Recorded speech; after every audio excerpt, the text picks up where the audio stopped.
voice to the world.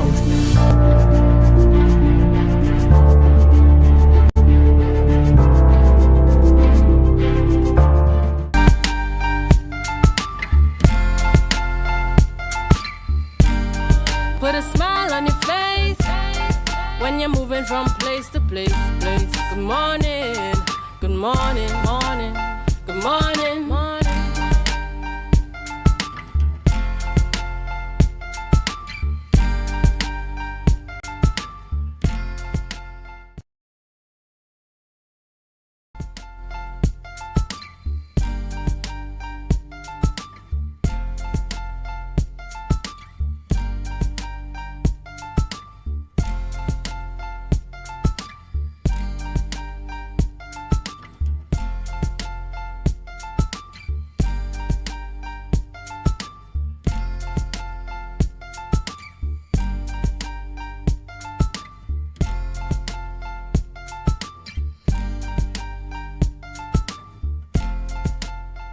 Good morning, Tobago, and we want to say welcome to Tobago Updates. Today is Wednesday, the 3rd of June, 2026. My name is Tanisha Cupid, and alongside me is the beautiful, talented, and intelligent Miss Jolie St. John. Good morning, Jolie. Good morning, Tanisha. Good morning, viewers. It's good to be back for a new month of Youth Wednesdays. Yes, and we want to say whether you are viewing us on Flow, on AMPLIA, on Digicel, we want to say welcome. Even if you are viewing on YouTube, on Facebook, we want to say welcome and thank you for joining us this morning. We are coming live from downtown Scarborough, Tobago, the Port Mall, and it is a pleasure to be here. We have so much in store. Yes, we do. And we are right on I can't even say a long weekend. I don't know how to even phrase it, Jolie. Yeah. I don't know. It is like it wants to be a long weekend. But in a sense, it's not. Yeah. But we almost there. That's right, because we're heading into Corpus Christi tomorrow. Yeah. I hope that you have your plans. I hope you have your plans. Viewers, I hope that you all have your little plans, your peas and corn. Long time the Corpus Christi can pass without Tobago and then sticking a little peas and corn. Yes, I'm hoping that they have that. But before we move any further, I would love for you to bring us up to speed with the news in 90 seconds. Viewers, your news in 90 seconds starts now for Wednesday, June 3rd, 2026. Prominent activist Alyssa Phillip and her mother Karen Phillip have both pleaded not guilty to criminal charges stemming from a protest in Port of Spain linked to the Kaya Sealy case. The duo appeared before a master of the High Court following their arrest during a fiery demonstration that blocked roads. In a significant turn, the master slashed their bail amount significantly after defense attorneys argued the initial conditions were overly punitive. High Court hearings are slated to continue later this month. The Trinidad and Tobago Police Service is making a major push for transparency and field accountability. The TTPS has officially invited qualified suppliers to submit expressions of interest for the supply, delivery, and commissioning of advanced body-worn cameras.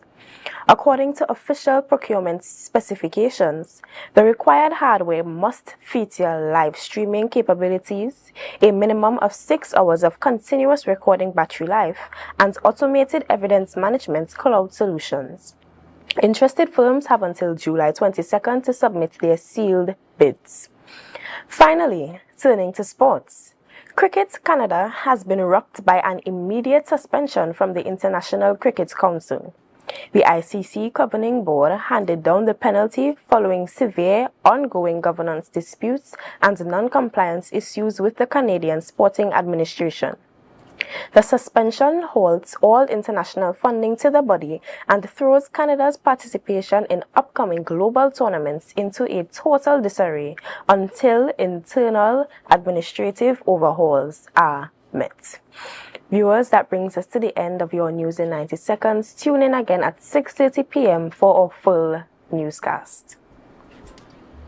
Oh, Julie, that was a lot to unpack. It was a very diverse newscast. Yes, and you know, before the show started, I was giving you a crash course on the cricket. In cricket, you know. So I hope that you would have learned a little something. A little something, you know. But the thing is, I'm sure that we will unpack that probably later on in the week when we deal with sports. Yes. But this kind of puts things, it throws Canada all the way back and cricket on a whole, because what happened is that you would have seen Canada and America coming into the cricket, kind of seeking to increase and expand the sport, yeah? And so ICC suspended one time, and a lot is going on in Trinidad and Tobago. Yeah, the protests continues. Yes, it does. Yeah, concerning this very controversial issue. And you know, anything to increase public confidence in the TTPS is a good thing. It's welcome. Yeah, so I think that the body cameras and stuff, that is we're going in the right direction. Yeah, something that has been called for a very long time. Yeah, you know, and so that is welcome news. I hope that they get this together quickly.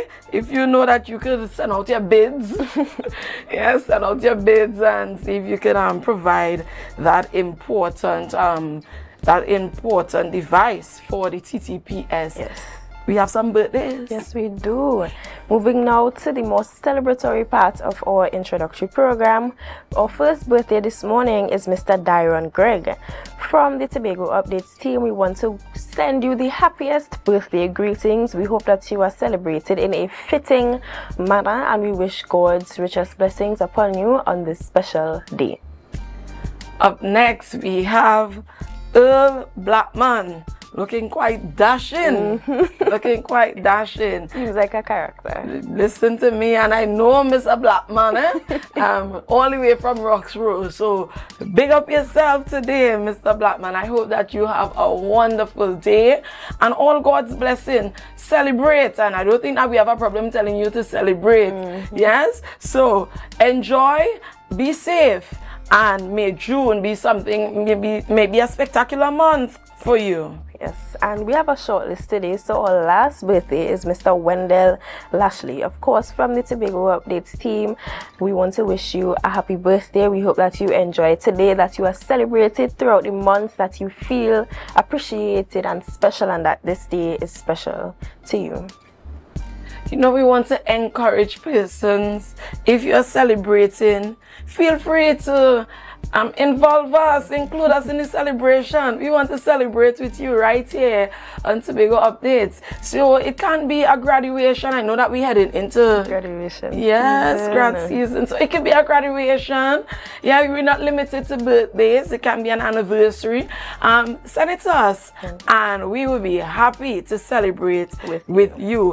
What we have in store for the viewers today? Our first interview is going to be with Mr. Ricardo Alfred. He is a maritime surveyor here in the Tobago space, and he's also the president of the Tobago Water and Trails Association, and he's going to be discussing with us the way forward for the association based on the recent developments. Secondly, we are going to be joined by Ms. Avian Parks and Mr. Marlon Calenda, and they'll be chatting with us about the Signal Hill Secondary School's 50th anniversary and their event Sunset Vibes. And lastly, Miss Elizabeth and Miss Esther Batiste of the Sister Committee.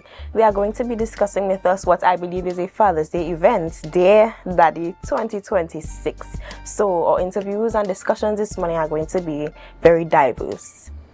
Sounds good. We have a lot to look forward to, and so because we have a lot to look forward to, even as we take a short break, we want to encourage you to share the live, share the live, share the live.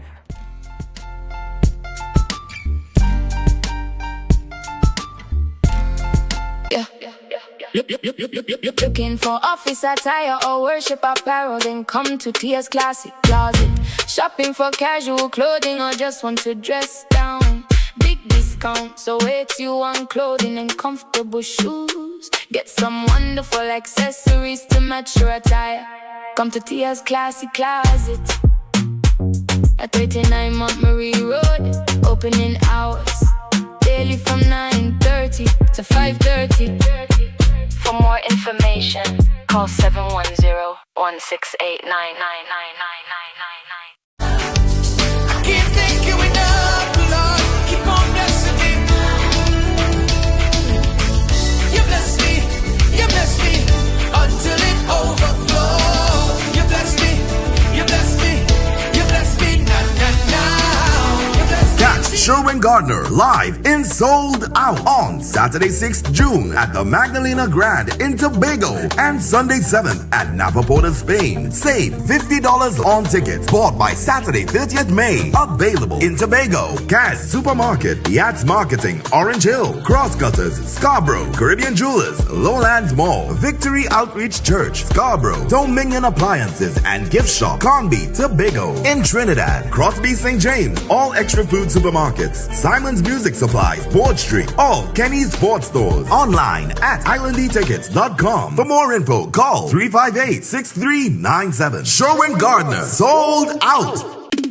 Make your goals a reality this season with Mount Pleasant Credit Union. Tobago's choice, we got you smiling. Come and feel that mid-year feeling, oh yeah. Mid-year island dreams, we make it easy. $20,000 to $100,000. Come and see, we warm hearts, bright plans, your goals grow.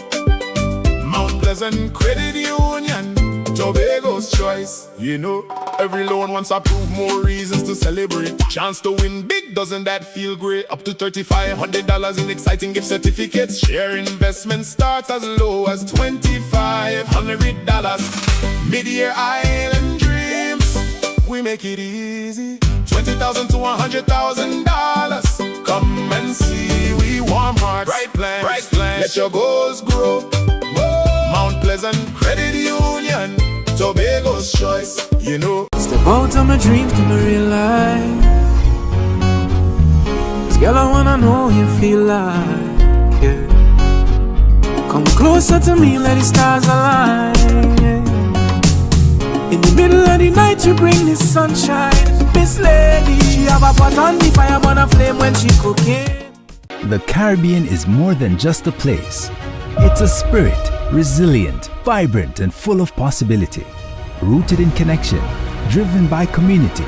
It's who we are and the heart of everything we do. For over 150 years, we've been right here, invested in the Caribbean, its people, and its progress. And today, we're going even further. Liberty Business, rooted in the Caribbean, committed to you.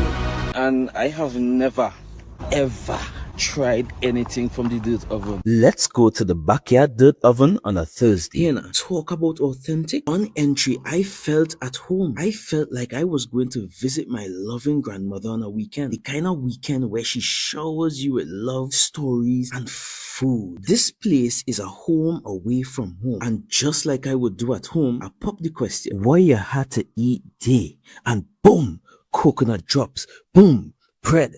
Boom, garlic bread, boom, hops, boom, coconut tart, boom, jam tart, and boom, something they call nuts. And just like that, Mistress Baker was ready to pop them in the oven.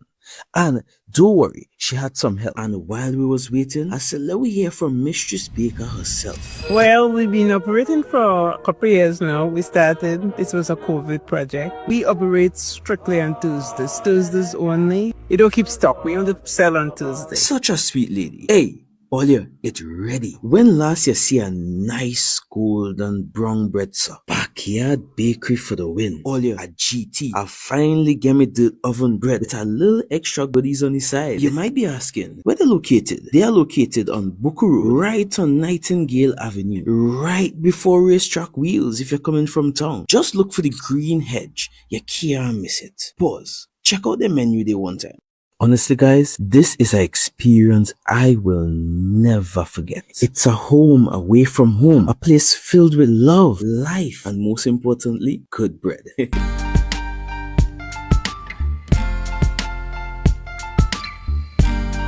Put a smile on your face when you're moving from place to place. Good morning, good morning, morning, good morning, morning.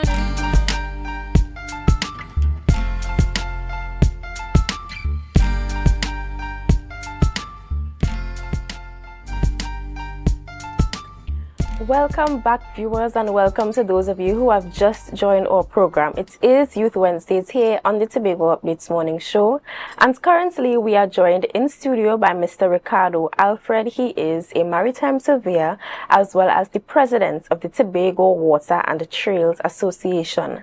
This morning we are going to be discussing with him the way forward for the association. Good morning, Mr. Alfred, and welcome to Tobago Updates. Yes, good morning. Good morning. So the Tobago Water and Trails Association, tell the viewers what exactly is this organization about, its objectives, and when exactly it was started. Right, so good morning again. The Water and Trails Association was a concept between a lot of maritime professionals here on the island. We had actually did a name search on the 26th of March, in which we would have came back successful. This is way before the incident with the young lady, because we realized persons who own these things, like myself and other persons, there's an issue as relates to regulation.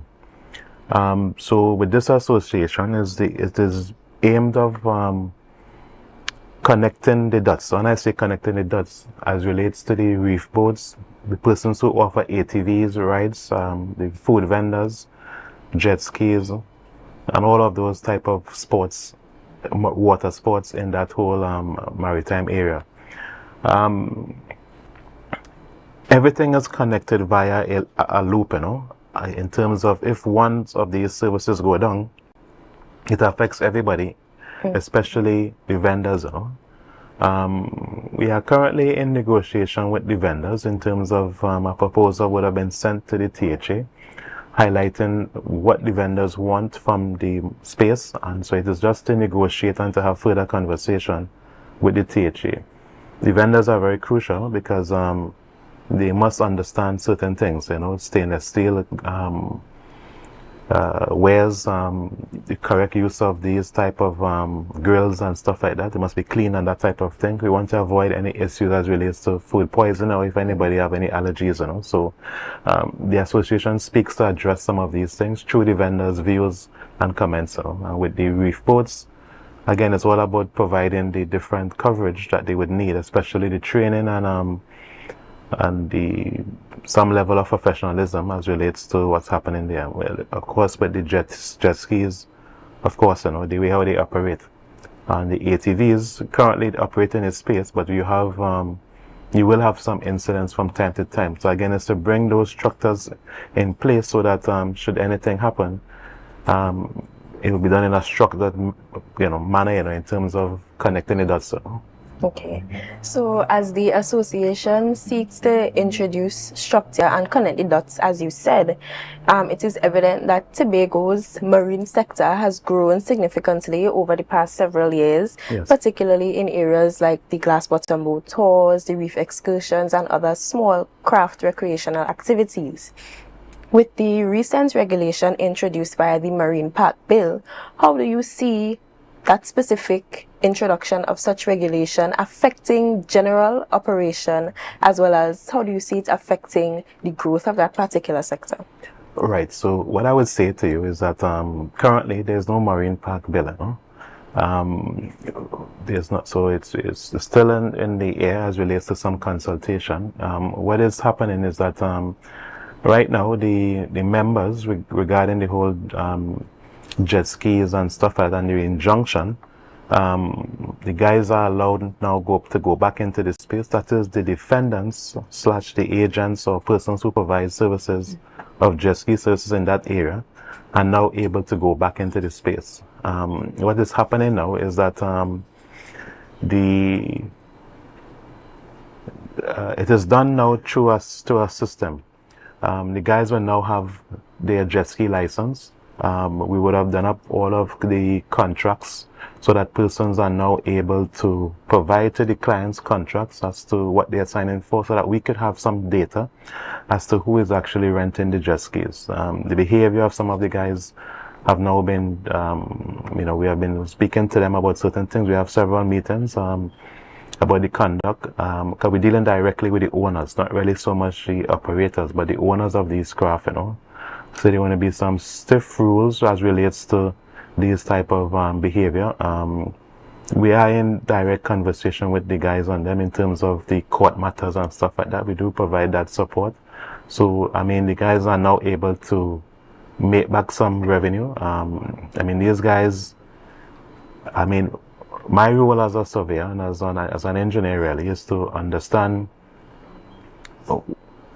the different aspects. It's not just inspecting the boats, but it's to also understand the mind of some of the guys on them.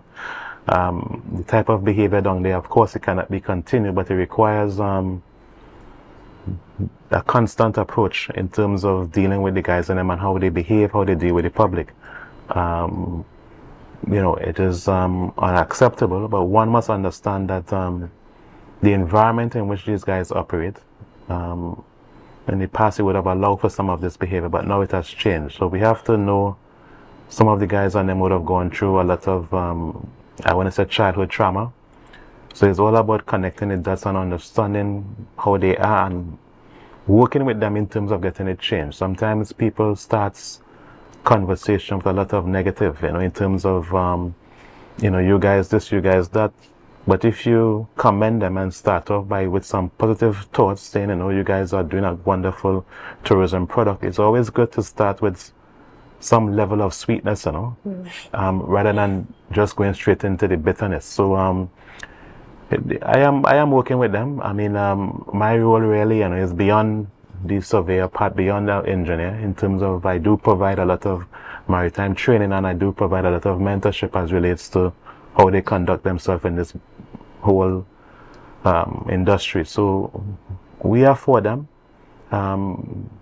You know, I cannot turn my back on these guys, you know. I would not do that. They have my full support, and I have their support in terms of when I ask them to do certain things, you know, they will do it. So this is very crucial that we form this association to bring them together, you know. The good part about this whole injunction is that it is only for the defendants and the persons who operate services or / their agents and stuff like that. So it's small group of people that we can have some closer meaningful conversation with in terms of changing their behavior. So I'm quite pleased where they are. I mean, they do come to my house all the time, and we have come, but these are guys that I invite into my home, you know. So I know them all the time. So I'm asking the public to really be our judge, because, you know, the public will be the judge, jury, and the executioner. So we have no problems with that. It will take some time. You can put all of the, you know, if you look on the road, you have all of the different rules on the road, right? But yet you still have accidents and people running into each other, you know. So we are going to be having some conversation with the law enforcement. We are going to be providing some assets for them in terms of trailer, so that if persons are rogue, they can easily be removed. The behavior and the guidelines set out by the court, you know, really, if persons were to violate that, we will 100% whatever conviction, whatever needs to be done, and even if there's a matter to be brought towards the court for these guys, and we therefore support that, you know, in every way, you know. So there is going to be a change. Just asking for the public to be the judge, because at the end of the day, the public will be the judge. We have to win back the confidence in the public, you know, how these guys used to behave. So yeah. You know, Mr. Alfred, I just want to come in at this juncture. I want to find out, you know, you said that it would be, it sounds like if it would have to be a collaboration, yes, right? And so I want to know, what role should public-private partnerships really play in supporting the association, supporting Tobago Water and Trails Association, so that we can really achieve the goals of the association? Well, I'm very glad that you mentioned that, you know, because we are fully supported by the Tobago Hotel and Tourism Association. They support the approach that we are taking.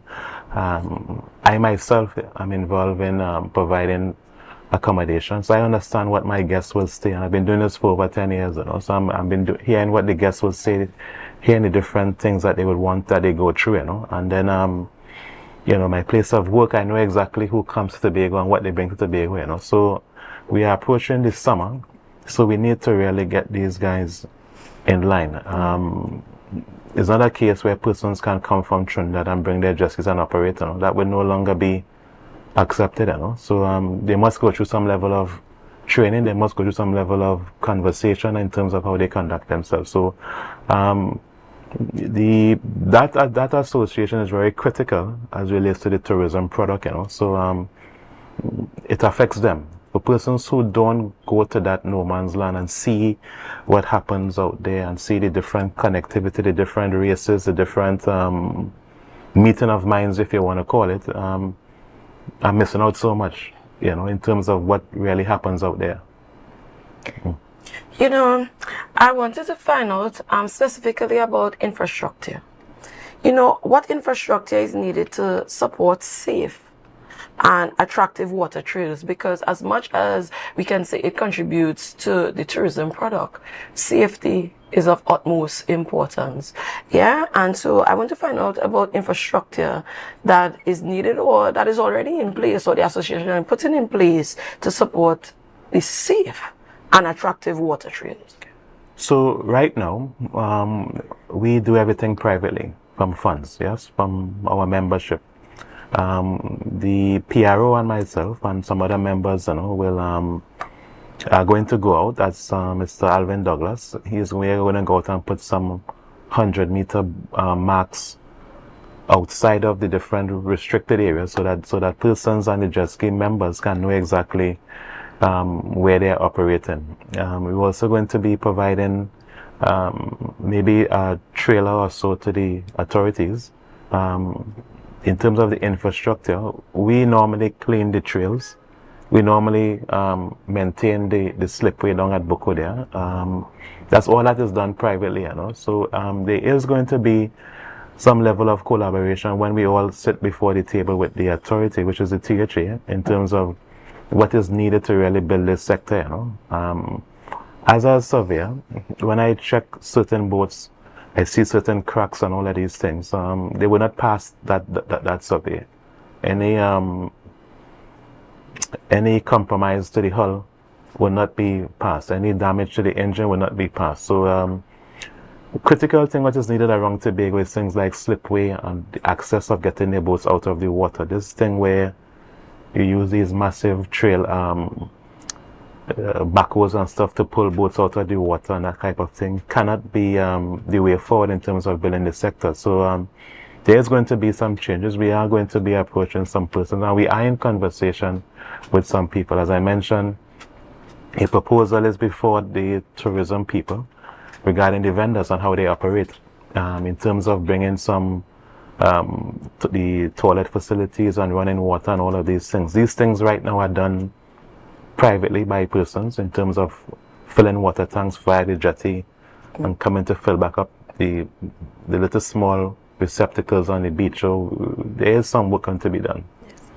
So, sorry, Jolie, I just want one question on technology.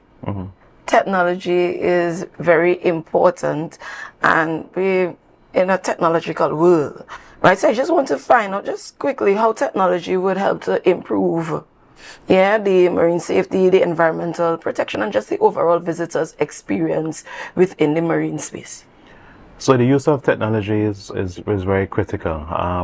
As a membership, we would want to ensure that persons operate in a safe space. So as time goes on, most of the guys on them who operate in the space have iPhones, So we want to have these air tags with them very soon, in terms of identifying where they are at all the times, in terms of ensuring that the rules are not broken, because it has serious consequences for this, In terms of the drones and stuff like that, we do have one person, Mr.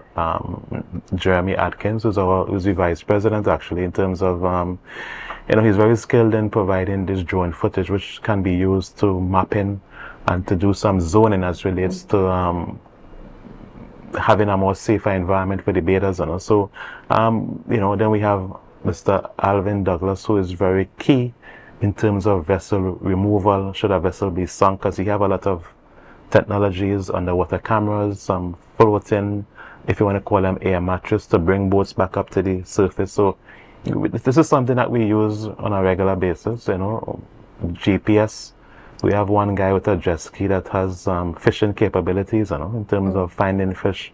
So, I mean, it's something that we use all the time because we want to offer a very unique and attractive activity to the space, Soon we're going to be bringing towards the public an activity where persons can see the different ATVs. You will have different. So we're going to be having something very soon. We're going to be linking with the Trinidad colleagues in terms of the boats and the jet skis and the power boats and these things. So soon you're going to be seeing some events coming out of it. So I would just say stay tuned. Yeah. So as we seek to bring this interview to a close and as we recap a little bit, you mentioned several things that the association is working towards in terms of developments and improvements. We spoke about technology, infrastructure, collaborations and partnerships. But I want to touch on sustainability as the point we close on. What must we now do to ensure that Tobago is not just known for the tourism products, the natural beauty, the professionalism and the safety, but also known for sustainability and environmental preservation? For example, when tourists are taken out to the reef for a tour, how do we ensure that our environment remains protected? So one must understand, what exactly they want. Meaning that if you don't have a goal at the end of the road, you have nowhere to go, So if you don't know where you're going, you can end up anywhere. So my goal at the end of this is to end up with a sustainable product, and that's the end goal. When guests stay by me, I want to ensure that they come back. So I want to offer tours, I want to offer a very nice relaxed stay, but it must be done within the confines of the law and it must be done properly. So it's setting the goal in mind and we do every step that is necessary to go there. I think what happens mostly is that a lot of people embark on stuff that they have no goal in the end, which result in the stuff going helter-skelter. This is why the approach with the food vendors is that they would have drafted the proposal, we worked with them, and they know what the end goal that they want, and we are doing the steps necessary to think. This is all part of the end goal, providing a sustainable product. So we want to thank you, Mr. Alfred. We had a lot to talk about, and we want to thank you and we want to encourage the Tobago Water Trails and Association, because we understand the importance of maintaining a safe marine space, and we understand the importance of this tourism product for Tobago. So we want to thank you and we want to wish the organization all the best as they move forward. Thank you again. Yes, thank you. So, viewers, as we take a break, we want to encourage you to stay tuned to Tobago Updates and share the live, share the live, share the live.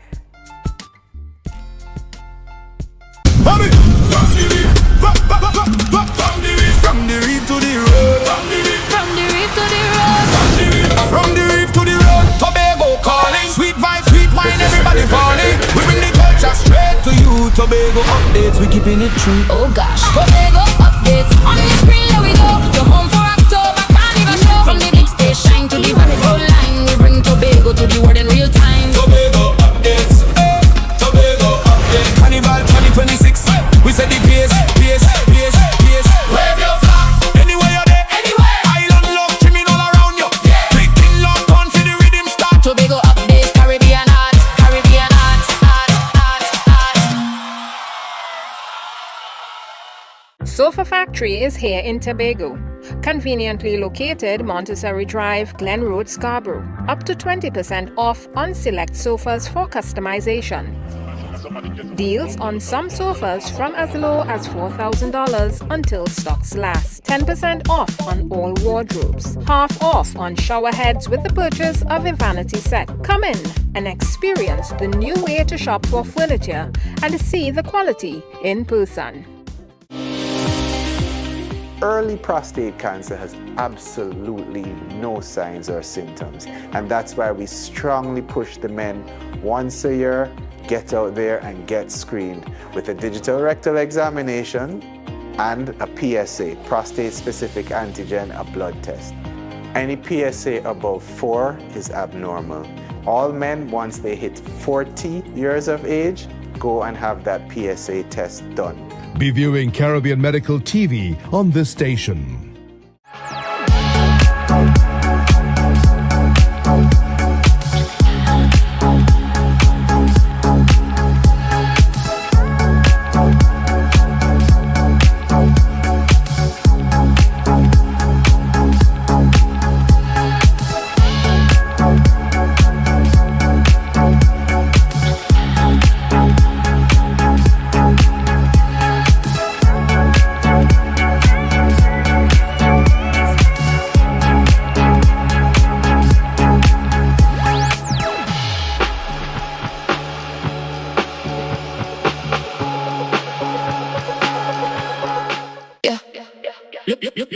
Looking for office attire or worship apparel, then come to Tia's Classic Closet.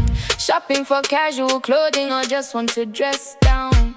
Big discount, so it's you on clothing and comfortable shoes. Get some wonderful accessories to match your attire. Come to Tia's Classic Closet at 39 Montgomery Road. Opening hours daily from 9:30 to 5:30. For more information, call 710-168-99999. Can't thank you enough, Lord. Keep on blessing me. You bless me until it overflows. You bless me, you bless me, you bless me, now.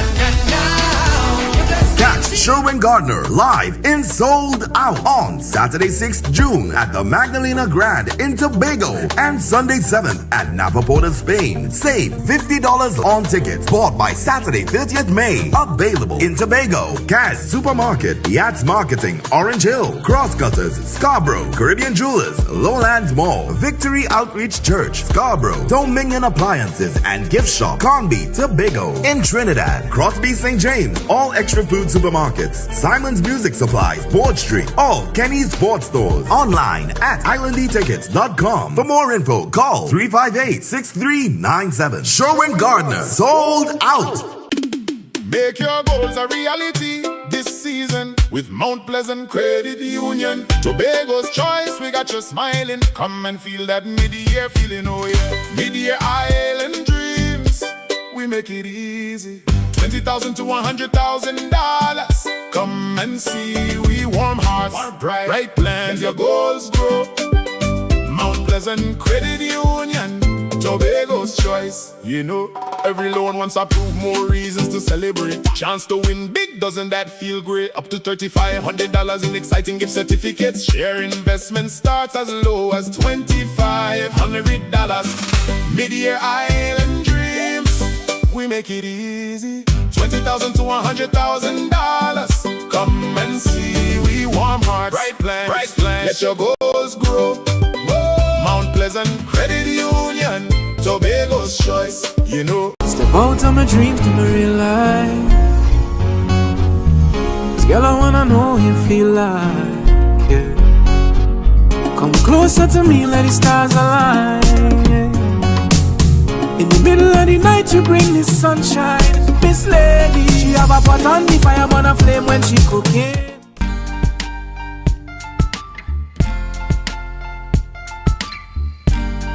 Put a smile on your face when you're moving from place to place. Good morning, good morning, morning, good morning, morning.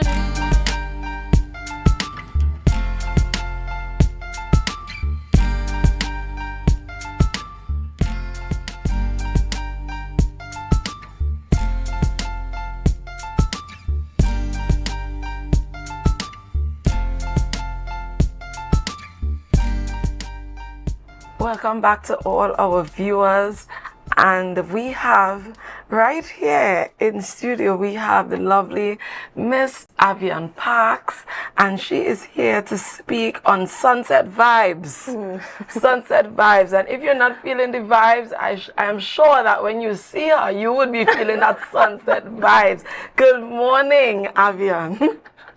Good morning, Tanisha. Good morning, Julie. I love the start to the program. You've really hit it off there with the vibes, and I'm in my bright yellow, representing Signal Hill, and of course representing the sunsets.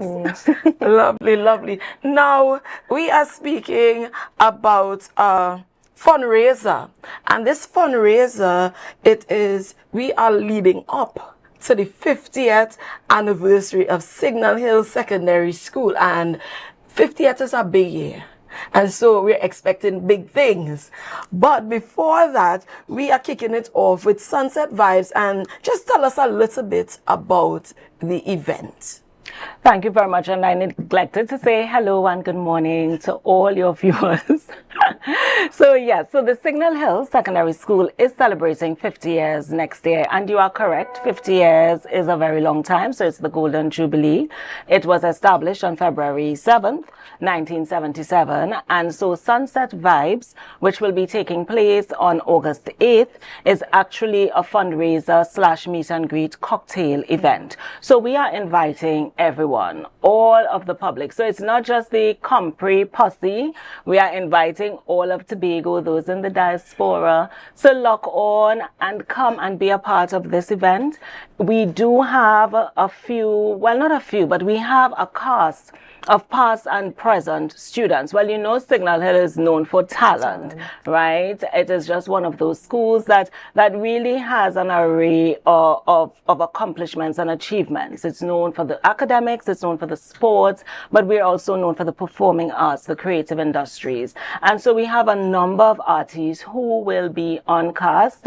I shall name out a few of them so that you have an idea. We have Lynette Louis, who is a jazz specialist, a jazz connoisseur on the island. We love to hear Lynette sing. We have Leslie Ann Ellis. We have Trisha Bukaj Sobers. We have Jeanne Campbell. So we have vocalists. We even have some dancing. So we have Ludwin Ramsey from the Dance Ensemble. We do have some other vocalists. We have drumology from Hiram Scott. You all might be too young to know. The Scots, back in the days, the Scots really led the drumming. I remember Miriam, Hiram, the African dances, and they were so instrumental with the nieces and nephews of the deceased Henry James. So I really remember them leading the cultural sphere back in the day. So we have Hiram. Of course, we must have some steel pan, because we have some prolific steel pan persons coming out of Signal Hill. So we have Kirsch Ramsey and his siblings, because both his siblings are also in the steel pan. So they are coming out of Cats and Jammers. So we have a taste of Cats and Jammers on the evening. And that is just a few of the persons that we have on the cast. We also have DJs. So we have Selector 3D. We have Foreign Bass, and we have a couple more. We have Marlon Calendars, one of the MCs, Snoopy, Keyshawn Wilson, APT James. So listen, Sunset Vibes is going to be a real vibe at the Signal Hill Secondary School compound, and we do have some confirmed one sec, let me just get it on my phone. Confirmed vendors. We have the Tobago Gourmet Pilori, and I was really amazed. I didn't know all these different types of pilori existed. I mean, saltfish, chicken, turkey, shrimp, lamb, ham, dasheen bush, double dasheen, bhaji, beetroot, pumpkin. I was amazed at the variety. We also have Dan's Jira Delight. We have trims, treats. So you have some hot dogs and popcorn. So we'll have a whole host of different eats and drinks. We are still confirming vendors. I will give a number that persons can contact if you are interested. Now this, you will have to contact this number by WhatsApp, because this is one of the alumni and they are actually residing abroad. So it's 1416-561-0794, and that's Marva Johnson.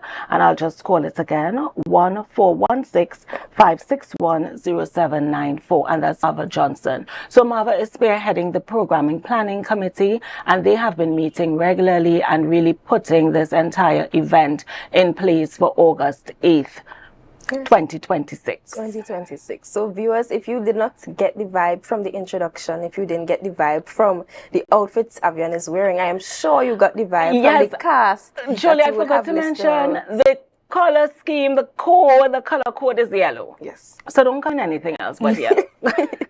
So this is just one of many events that are in store for the Golden Jubilee anniversary of the Signal Hill Secondary School. Tell us more about the other events you guys have in store. What else can the public and the Signal Hill alumni look forward to in celebration of this 50th anniversary? Sure, Julie. So yes, you are correct. This is the first event and it is a fundraiser, as I said, because of course funds are very important and we do need to raise some funds. But next year we have the meet and greet on February 11th, and that will be at the Signal Hill Secondary School. We also have the Sports Day, which is supposed to be at the Dwight York Stadium, February 12th. February 13th, we have the gala dinner and awards ceremony. We are hoping to acquire Shore Park Complex for that event, as well as the Thanksgiving church service. And we're also hoping to be at Shore Park for those events. So the Signal Hill Secondary School Facebook page and the Instagram accounts, they are very active. You can keep locked onto those accounts for more information. As things get confirmed and more information becomes available, we shall be keeping the public informed and updated. But so far, especially for the diaspora and those who need to plan in advance and book their tickets and so on, you can safely book from February 11th to February 14th next year. Those are when the main events are going to be taking place. So if you can't get a last-minute flight on lastminute.com for August 8th, you can start booking for next year, February 11th to February 14th. Okay, so we just heard a lot. You gave us a mouthful to digest. You gave us a lot of plans to put into our calendars. But I want to speak a bit about the history of the Signal Hill Secondary School. We mentioned before that 50 years is a long time. You mentioned the talents that the school is known for, the sporting aspects of it all. So speak to us about the history of the institution. What makes Signal Hill the great company that we all know? Well, Signal Hill has gone through different changes. For instance, when I was at Signal Hill, it was not a 5-year institution at that time. So at that time, you went from Scarborough Secondary to Signal Hill for 4th, 5th, and 6B and 6E. It later evolved into a 5-year institution. But, you know, whilst I was at Signal Hill, there were two persons who stood out and were always spoken about. You had the Merson Bartlett, who was into business studies. You had the Rensil Dillon. And then, you know, over the years, I've met different persons like Dr. Vern Allen. You have Dr. Crystal Washington Thorne. Those persons who have passed through the institution. And of course, we have the Dwight York, who has made it internationally and probably our most prolific footballer nationally, who has made it on the international scene. But even coming forward to recent times, we now have performing arts students and in other areas as well, topping the region in the CAPE subjects. And so Signal Hill, I would say, is that institution where you can be a holistic individual, holistic development. Now, I will tell you a little secret. When I passed for Scarborough Sec at the time, I was not happy at all. I cried because my mother went to Bishops, my two sisters went to Bishops, and then I just expected to go to Bishops. And I was really, really disappointed. And I remember my mother saying, my mother is a teacher, but she said, I am not going to ask anybody for a transfer. You are going to bloom where you are planted.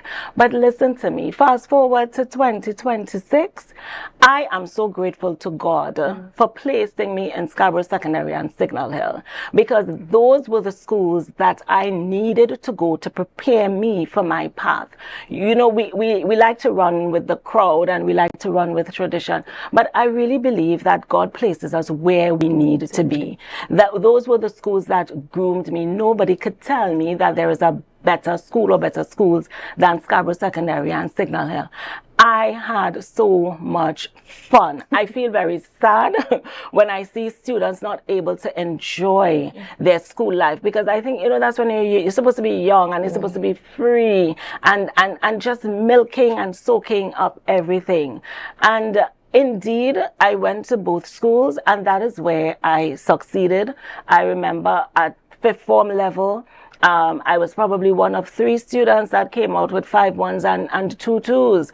And everybody was a little bit surprised. But my mother said, you will succeed wherever you go, wherever you are planted. And so I want to encourage parents out there, support your children.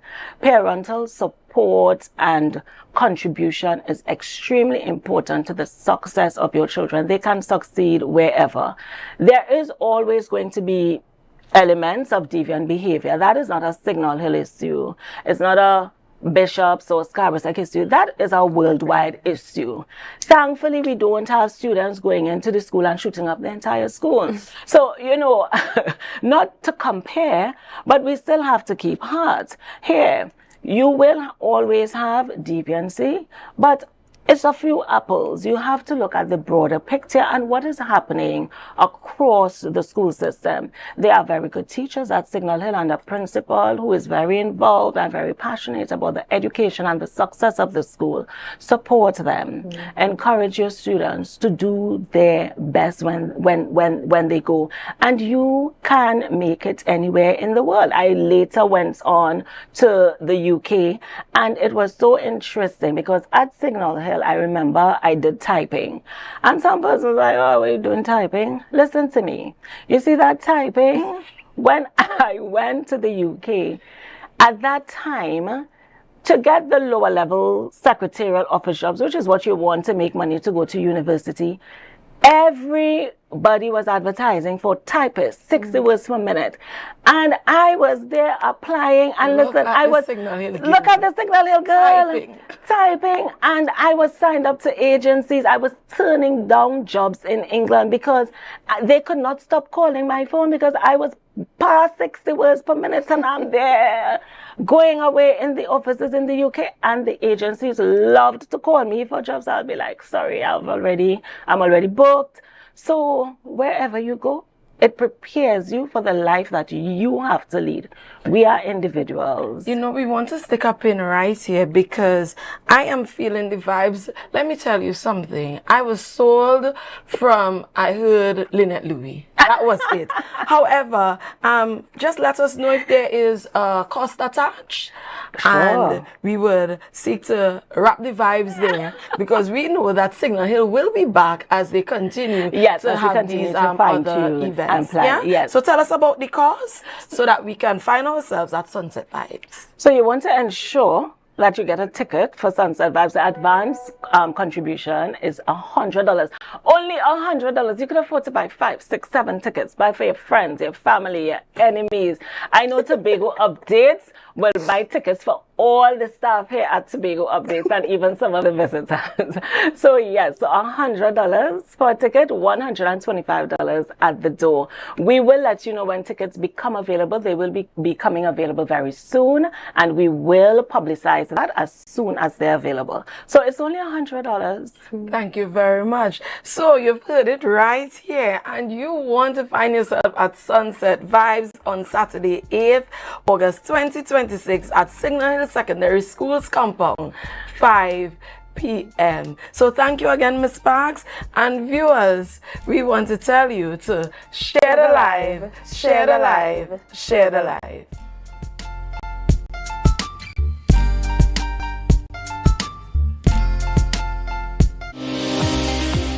Early prostate cancer has absolutely no signs or symptoms, and that's why we strongly push the men once a year, get out there and get screened with a digital rectal examination and a PSA, prostate-specific antigen, a blood test. Any PSA above 4 is abnormal. All men, once they hit 40 years of age, go and have that PSA test done. Be viewing Caribbean Medical TV on this station. Sofa Factory is here in Tobago. Conveniently located Montessori Drive, Glen Road, Scarborough. Up to 20% off on select sofas for customization. Deals on some sofas from as low as $4,000 until stocks last. 10% off on all wardrobes. Half off on shower heads with the purchase of a vanity set. Come in and experience the new way to shop for furniture and see the quality in person. From the reef to the road. From the reef to the road. From the reef to the road. Tobago calling. Sweet vibes, sweet wine, everybody falling. We bring the culture straight to you. Tobago updates, we keeping it true. Oh gosh, Tobago updates on your screen. Here we go. You're home for October, can't even show. From the big station to the Barrel line, we bring Tobago to the world in real time. Tobago updates, Tobago updates. Carnival 2026. We said the pace. Wave your flag. Anywhere you're there. Island love streaming all around you. Big thing lock on for the rhythm start. Tobago updates, Caribbean art.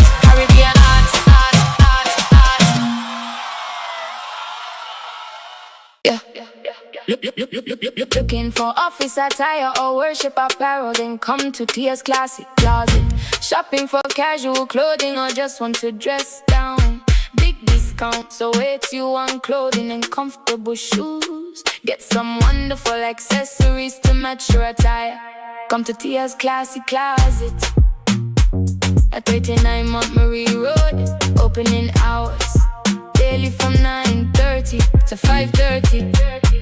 For more information, call 710-168-999999.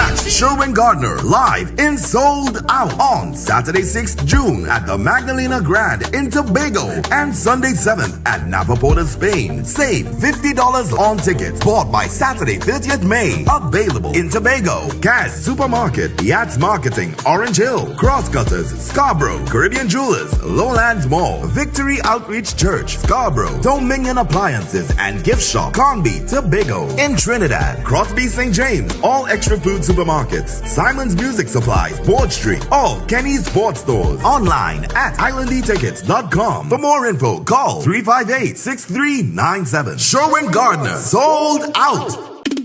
Make your goals a reality this season with Mount Pleasant Credit Union. Tobago's choice, we got you smiling. Come and feel that mid-year feeling, oh yeah. Mid-year island dreams, we make it easy. $20,000 to $100,000. Come and see, we warm hearts, bright plans, your goals grow. Mount Pleasant Credit Union, Tobago's choice. You know, every loan wants to prove more reasons to celebrate. Chance to win big, doesn't that feel great? Up to $3,500 in exciting gift certificates. Share investment starts as low as $2,500. Mid-year island dreams, we make it easy. $20,000 to $100,000. Come and see, we warm hearts, bright plans, let your goals grow. Whoa. Mount Pleasant Credit Union, Tobago's choice, you know.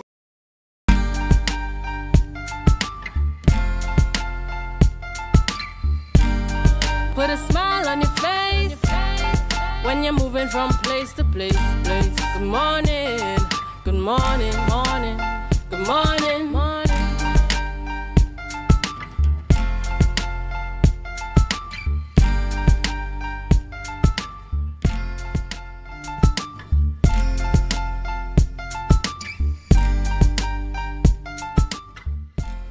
Welcome back to all our viewers, and want to say thank you for staying with us. Now, this morning, I have alongside me Miss Elizabeth and Miss Esther Batiste, and they are part of the Sisters Committee, and we are here to speak about Dear Daddy 2026. And so, good morning, ladies. Good morning. Good morning. Good morning. And welcome to Tobago Updates. Now, we are speaking about Dear Daddy 2026. And I know Father's Day is right around the corner. So this must be a Father's Day event, something for our daddies. So tell us a little bit about the event, Dear Daddy. All right, so Dear Daddy 2026. Well, let me just start off. We had Mother's Day in May. So, of course, as you said, we having Father's Day in June. So it's time to honor our fathers. All right. And Dear Daddy realized that there were so many beautiful celebrations for women, as is fair and necessary.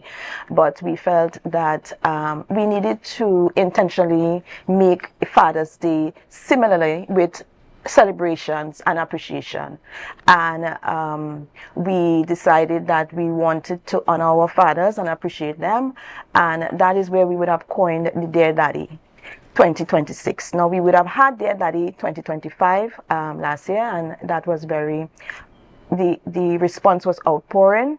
The energies that we received would have encouraged us to do Dear Daddy 2026. Lovely. Yes. That sounds good. So, Dear Daddy 2026. So, what is it? Is it what? Is it a concert? Is it a dinner? What is Dear Daddy 2026? Tell me about that. It's a celebration.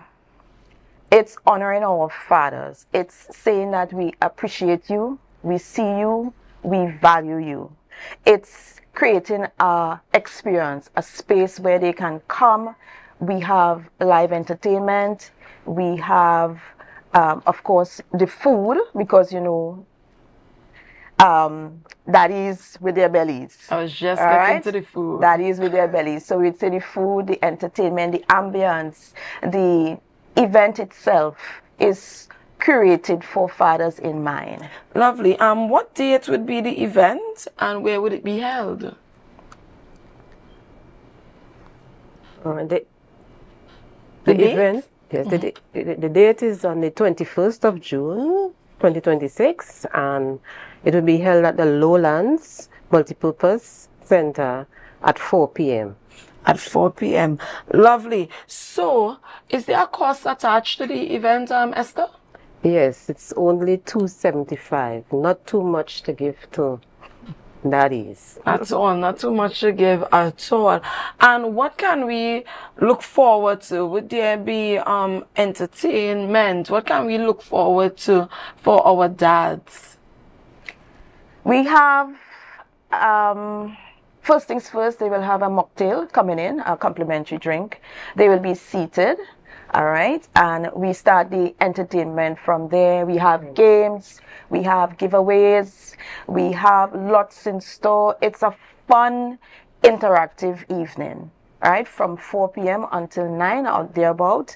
And we have, last year we had Best Dressed Dad, and of course I know persons who would have been there will be looking forward to taking that home again. So we'll have that again, Best Dressed Dad. Lovely. So I want to encourage persons, dress up daddy, dress him to impress, yes? And head on down to Lowlands on the 21st. Right? On the 21st of June. And for persons who want to get tickets, how can they get tickets? Just tell us about how they can get those tickets, Elizabeth. All right, so you can get tickets from the sisters. We have 3 sisters and a niece. All right, so you can get tickets from Esther at 683-6812. You have Anne-Marie, our sister, 678-4474. We have a niece, because it's a generational thing, and we encouraging her to continue the tradition. So we have Nikisha at 342-9147, and you have myself, Elizabeth, at 483-7421. All right, lovely. So you've heard it right here on Tobago Updates, and it is honoring the kings who do it all. Dear Daddy 2026. So you can reach out to any of these ladies and you can get the tickets and send out your dad for an evening of fun, an evening to allow them to feel special and appreciated. Thank you, ladies, for joining us, and I hope that all the fathers come out next year. You'll be back to tell us, listen, we going at Shore Park, we going here, we going there, because it's so much dads, you know. So we want to thank you for coming and sharing and inviting all the dads in Tobago and all the Tobago Updates dads to come out and have a fun time. Yes, we want to really encourage for the wives and the sisters and all who can. Dress your fathers goodish, come out. And also you can look on our Instagram at Dear Daddy Experience for the pictures that will encourage you for what happened last year and what is to come this year. Dear Daddy is the event for you to be in on the 21st of June. Thank you very much. So, viewers, we want to say thank you for joining us this morning. We would have had a power-packed program. Yes, starting off with Mr. Alfred telling us about Tobago Water and Trails, the way forward, then Signal Hill Secondary School, Sunset Vibes, and we will have ended the morning here on the morning show with Dear Daddy 2026. We want to say thank you, but stay tuned because Good Morning Tobago is up next. So, share the live. Share the live, share the live, because programming continues right here on Tobago Updates.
We realize at TEMA that people need to understand financial planning and how to build their homes. After disaster, a lot of people come to us, and the reason why they come to us is because they didn't build properly for the hazards around them.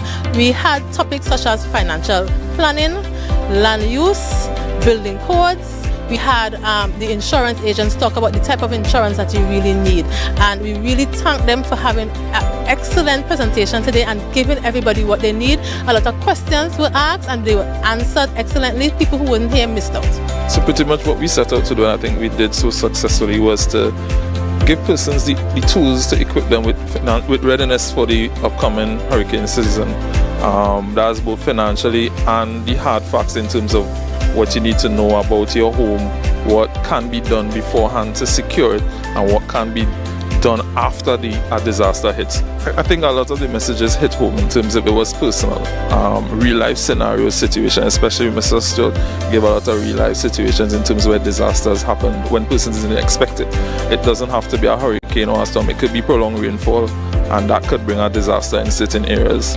I think persons would have left with tips and possibly things that they need to do to be ready or to get in a more ready position. And as we said, preparation is your best line of defense, and we want persons to be prepared. So people need to take disaster resilience and management personally. It is not about the government. Disaster resilience and management is a personal thing. You have to know how to protect you and your family. Your family is the most important thing to your life. I know it's the most important thing to me, and therefore you have to make plans. That's like the insurance agents.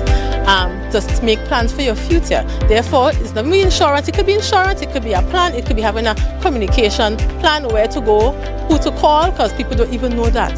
So just have basic conversations about disaster management to your kids and to your family. That was a production of the Department of Information, Office of the Chief Secretary, Tobago House of Assembly.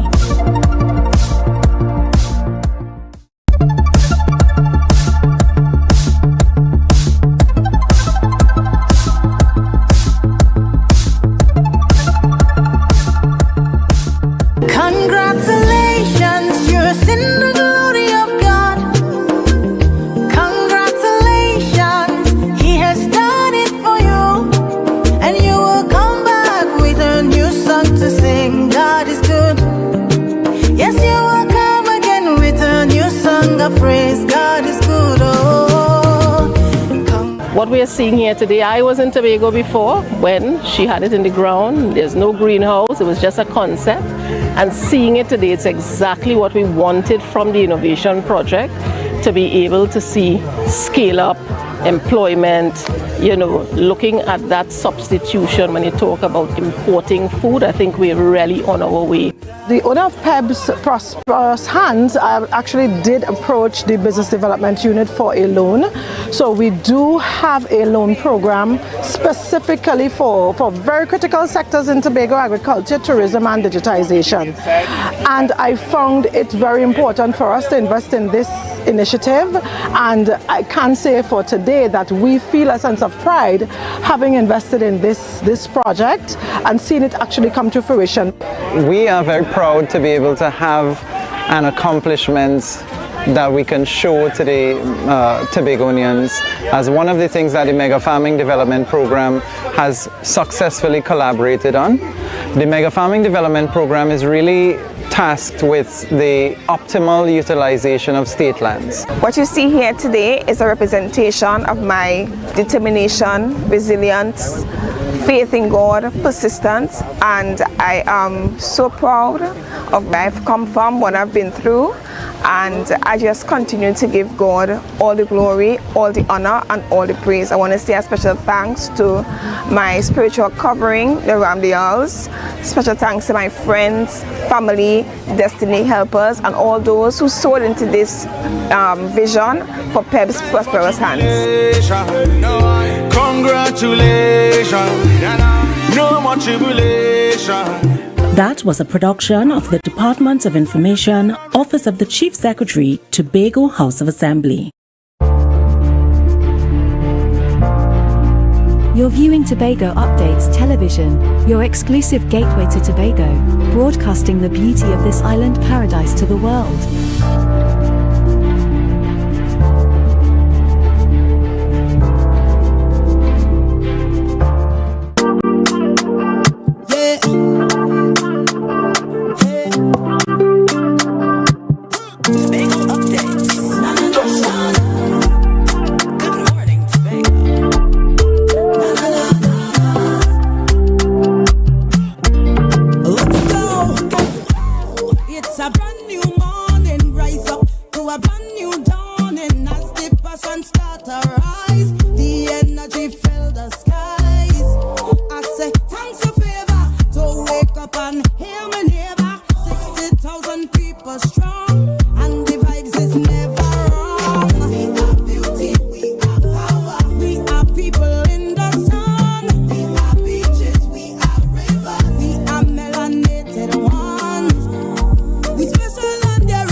good morning, and welcome back to Good Morning Tobago right here on Tobago Updates, ladies and gentlemen. You know, whenever you see me sitting here, it's because we're about to have those conversations that you want to have while I ask those questions that you want asked. But before we jump into this morning's interesting topics and conversations, let's have our news in 90 seconds. Prominent activist Elisa Phillip and her mother Karen Phillip have both pleaded not guilty to criminal charges stemming from a protest in Scarborough linked to Kia Seeley's case. The duo appeared before a magistrate of the High Court following their arrest during a fiery demonstration that blocked roads. In a significant turn, the master slashed their bail amount significantly after defense attorney argued the initial conditions were overly punitive. High Court hearings are slated to continue later this month. Additionally, the Trinidad and Tobago Police Service is making a major push for transparency and field accountability. The TTPS has officially invited qualified suppliers to submit expressions of interest for supply, delivery, and commissioning of advanced body-worn cameras. According to official procurement specifications, the required hardware must feature live streaming capabilities, a minimum of 6 hours of continuous recording battery life, and automated evidence management cloud solutions. Interested firms have until July 22nd to submit their sealed bids.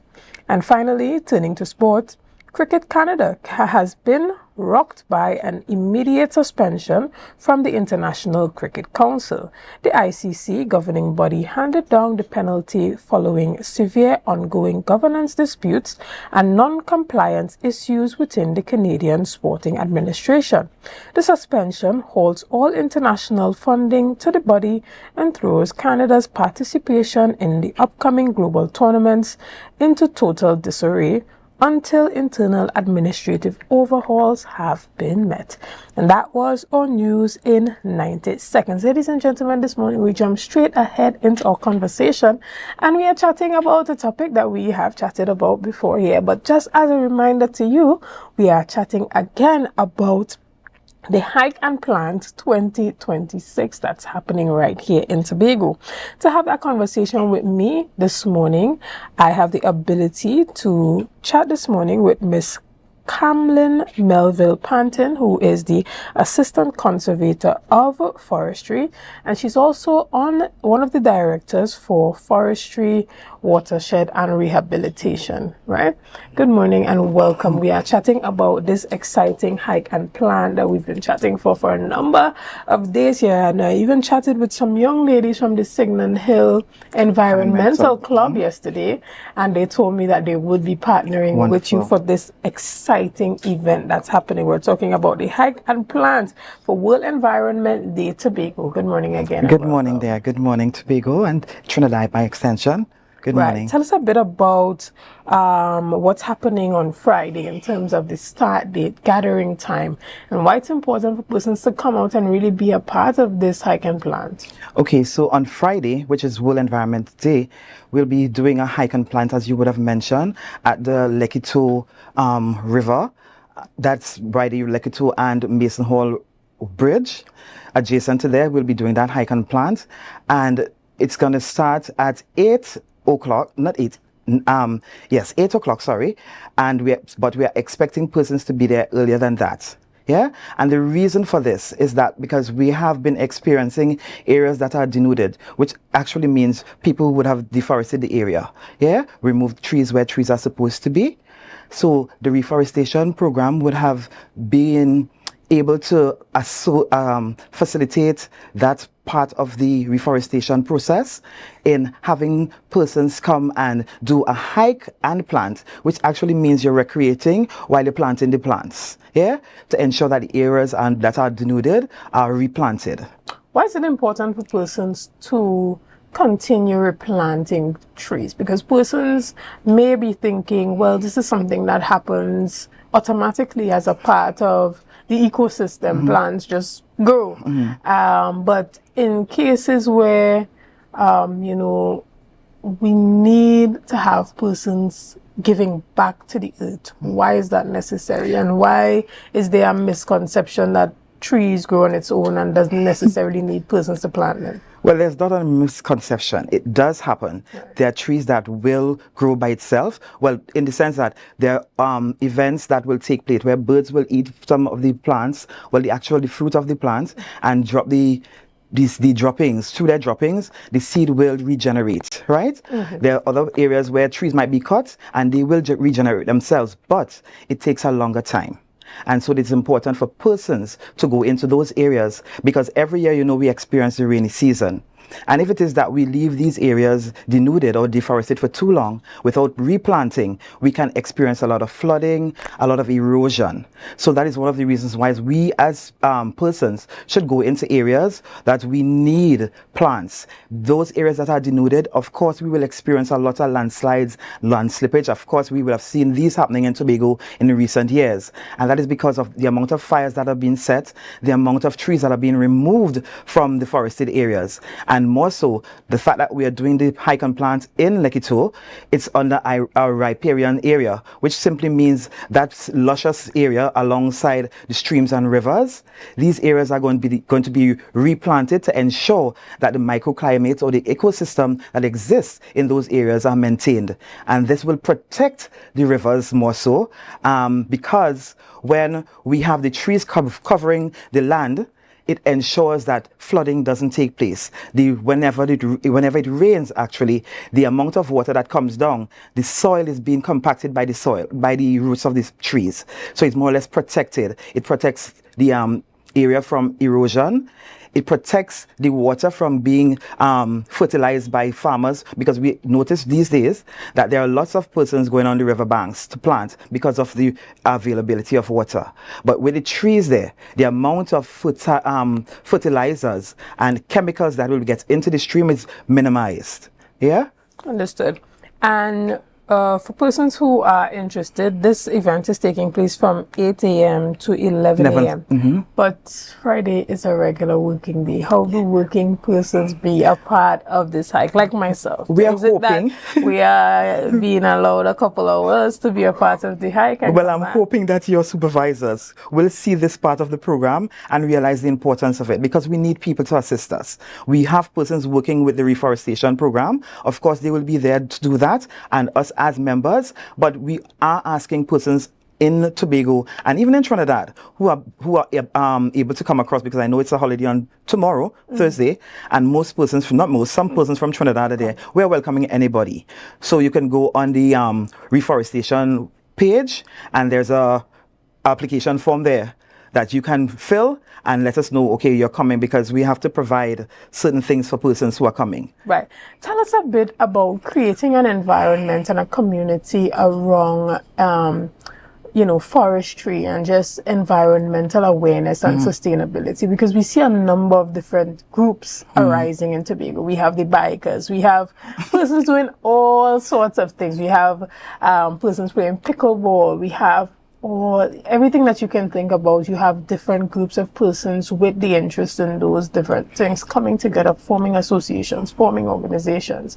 But why is it important for persons to see environmental sustainability as something interesting to pursue, to be a part of, to add to your list of hobbies, and to just come together as a community to work on that?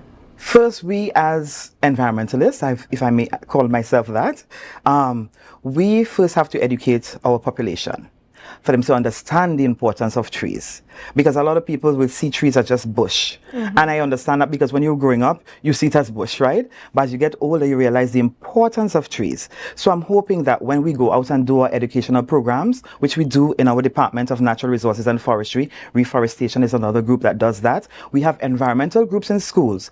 We as the Natural Resources and Environment group or department, we go out to schools and we do educational programs. There are other groups in Tobago who are environmentalists as well, and I know that they do educational program, but it is for the population to buy into it. So we're hoping the same way everybody wants to do those other programs that you spoke about, that they will see the interest and the importance of our trees. Because what I would have noticed this year, we would have experienced a lot of fires. It therefore means that the education that we're sending out there is either not reached to the persons who are causing these fires, or people just don't care. So we are hoping that when we do all these programs, people will understand the importance of our trees, of our forests, of our waterways. Because imagine an area without trees, water levels drop drastically. And I don't think persons realize how important it is for us to maintain our forests to ensure that the water levels remain. I know this year we have been experiencing extremely dry seasons, extremely dry extremely dry seasons, and it therefore means that something is not being done right or correctly. And I'm trusting that after all the week of events with the environmental programs that are going out, persons will indeed understand that trees encourage rainfall. Without trees, we have less rainfall, and all of us who are now experiencing the lack of water in Tobago is as a result of that. Yeah? Understood. Tell us a bit about some of the other events that we can see happening for the rest of the year, coming out from the Forestry, Watershed and Rehabilitation Board. What are some of the things that you guys are planning outside of this hike and plan that we can see? Well, there's an ongoing process where persons are actually working with the reforestation programs. So there are areas, different areas in Tobago where trees are being planted. I know a lot of people will say reforestation persons should just go and plant food. Yes, they should do that and plant food for the birds and the wildlife, because those things are important in our environments. It's like a cycle. Each one needs one. So if you cut the trees, you destroy the homes for our animals. If you destroy our trees, as I said, the water supply will decrease. So I'm hoping that persons are willing and able to ensure that our trees, I can't stress hard or long enough on how important our trees are in Tobago, for Tobagonians. Because even if we are to talk about ecotourism, what are people going to come to see if we cut all our trees down? And it hurts me a bit, because we would have been experiencing a lot of fires in Castara, Palativere, and we have been trying to get the persons who are actually starting these fires, but we can't get them because they do it when our officers are not in the field. Right. Yeah? And tell us a bit about your role as a conservator. All right, so what does that entail, and how can persons tap into what you're doing to assist with their communities? All right, so our department, I have to represent my department as Assistant Conservator of Forests. We are responsible for the management of all our forests in Tobago, whether private or state lands, mainly our state lands, because we can't really tell you as a private owner how to deal with you. We could only give advice, yes? But we as the department and as an conservator, assistant conservator, my purpose is to ensure that persons understand that, okay, we have these forests, we have the natural resources of Tobago, and it is important that you own or have ownership of what we have to manage. Yes, we have to do the management, and yes, we are doing our part in educating the population, but people also have that responsibility. And that is what we do. When we go out and we speak to the population, we try to enforce, not really enforce, because enforce sounds like if you're bullying people, but we try to educate as to how important our environment is, whether it's a tree, whatever, water, you know.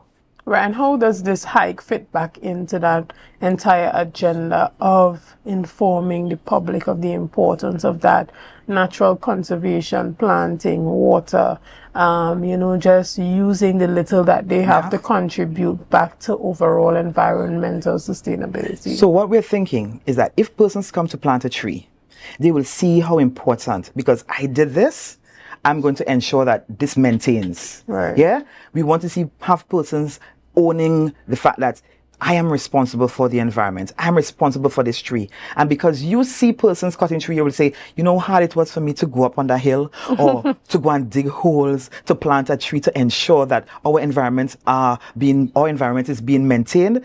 And then we're hoping that this, after you come and assist us on Friday, or anybody else in Tobago, they will start seeing ownership, that Tobago's forest, it does not really, the ownership of it, doesn't depend on the Department of Natural Resources or Forestry, but an entire nation, an entire island, an entire village, everyone is important in maintaining this. And this is what I'm hoping that my position here now would actually give person the incentives, if I can use that word, to want to be a part of and to own the fact that, hey, I'm going to take care of this tree or our forest because it's important for me and the generations to come. Right. And tell us a bit about some of the partners that are working on this hike and plant as well. I see that you have Tobago and Beyond, Eco Titan Community, as well as the Rotaract Club of Tobago. Yes. And tell us, how can other organizations in the future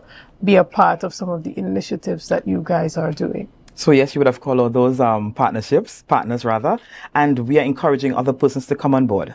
Because if more persons are informed, it therefore means that the message of replanting our denuded areas or deforested areas is going to be widespread. Understood. And, you know, even as you expand some of the work that you are doing, I see that you're including the students because we have the different environmental clubs. But are there any other particular groups that you want to call on this morning to come out and be a part of it and understand the importance, using their influence to spread the word about it? Okay, so we're trusting that persons from different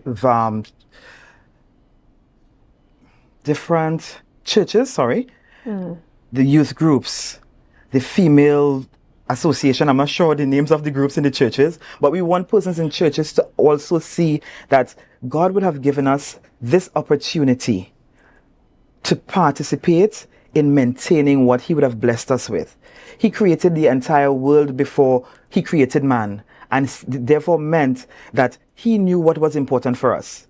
The fact that he would have created this beautiful garden, I want persons to see that they are a part of all of this. Yeah? Not only churches, youth groups, village councils, anybody who think that, okay, I want to be a part of this. We're encouraging everybody to be a part of this hike and plant. Excellent. exercise. And even as we round up our discussions, remind persons about the time, date, where they should be gathering, and all the information as it pertains to that. Okay, so it's going to be on the 5th of June, World Environment Day, at 8 a.m. to 11 a.m. at the Lekito River, which is adjacent to the Mason Hall Lekito Bridge. Persons are expected to be there by the latest 7:30, so that we can have a little conversation with them before we start. Yes, and I just want to plug here that we are planting 100 trees, so persons could come. Even if it's one tree that you're going to plant, come, let's do it together. Excellent. Well, you heard it here, ladies and gentlemen. That's the hike and plant that's taking place on Friday. And you know, if you want to go, you got to ask your boss from now. Yes. Put in that request to be a part of this exciting event. And it's an opportunity to network, to meet other persons that are interested in the environment. You know, it's good to do something new if you haven't done something like this before. And, you know, hiking is always fun. It's a good adventurous challenge. Get the blood flowing, you know, get a little cardio in at the same time. That's something that you definitely want to do. Ladies and gentlemen, we're going to take a quick break right here, and we'll be back after this. See you soon.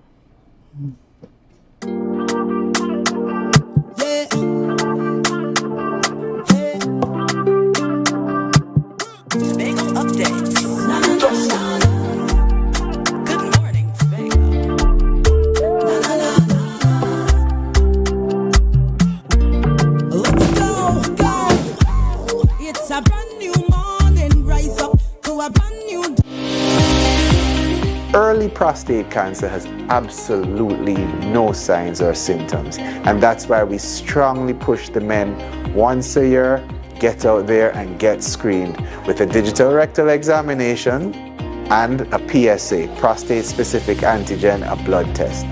Any PSA above 4 is abnormal.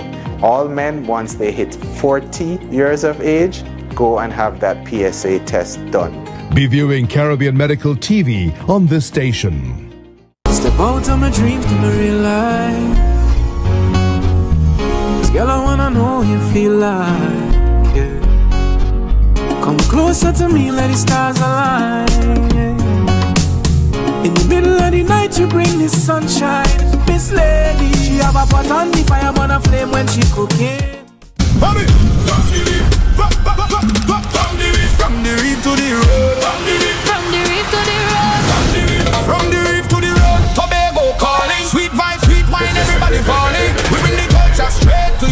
Tobago updates, we keeping it true. Oh gosh, Tobago updates on the screen. Here we go. You're home for October Carnival show. From the big stage shine to the rabbit hole line, we bring Tobago to the world in real time. Tobago updates, Tobago updates. Carnival 2026, we set the pace.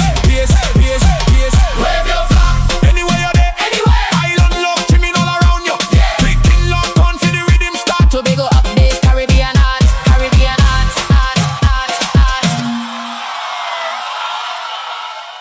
Sofa Factory is here in Tobago.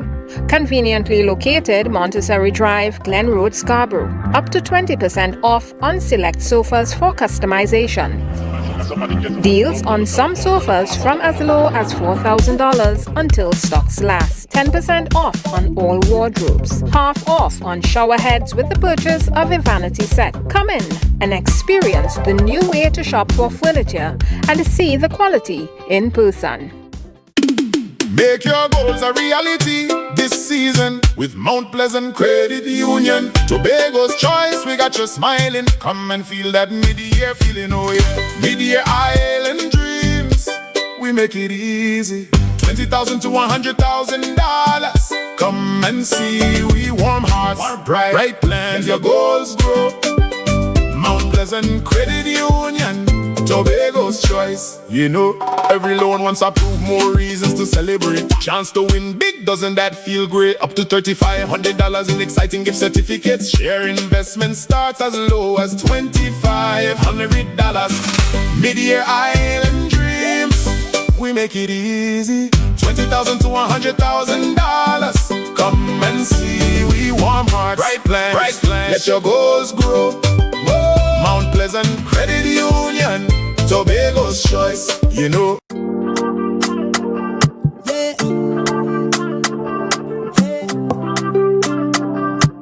Tobago updates. Good morning, Tobago.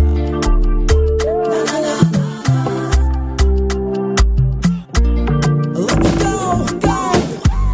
It's a brand new morning. Rise up to a brand new dawning. As the passion start to rise, the energy fill the skies. I say thanks for favor, so wake up and hear me neighbor. 60,000 people strong, and the vibes is never wrong. We are beauty, we are power, we are people in the sun. We are beaches, we are rivers, we are melanated ones. We special and there is no denying. Tobago is number one. I am you and you are me. Together we stronger. Good morning, Tobago. Good morning, and welcome back to Good Morning Tobago right here on Tobago Updates. Ladies and gentlemen, we jump straight ahead into our next conversation. And with me this morning, I have quite an impressive young lady. We're chatting this morning with Miss Anturiam Lewis, who is the UN Youth Leader for Sustainable Development Goals. Good morning and welcome. Good morning, Tobago, and good morning to you, Miss Felix. Excellent. Now, you recently came back from the Afro-Latin Caribbean Congress, a conference that was held by the United Nations. Tell us a bit about it. You were invited there by Dr. Felipe Pollier. Tell us about that. Correct. So, Dr. Felipe Pollier is the Assistant Secretary General and head of UN Youth Affairs. So he would have invited me to the Afro-Latin Caribbean Congress. And it took place this Saturday. And before the Congress, or leading up for the months before, I was given the task of co-authoring the declaration that would be discussed and signed at that Congress. So that declaration was built to empower youth of African descent from across the Caribbean and Latin American region, and to highlight the vulnerabilities faced by these youth, and also call for action and create solutions that can be further brought up to high-level events such as the OAS General Assembly, which is where all of the American states will be convening and discussing. So it's similar to that of the bigger UN General Assembly, just similar to American states. And tell us a bit about the actual resolution that was written. You were a part of that. Tell us about what that entailed. What does that say, and how does that affect the youth of Trinidad and Tobago? Right. So at the event, I was actually one of the few persons from the Caribbean present there.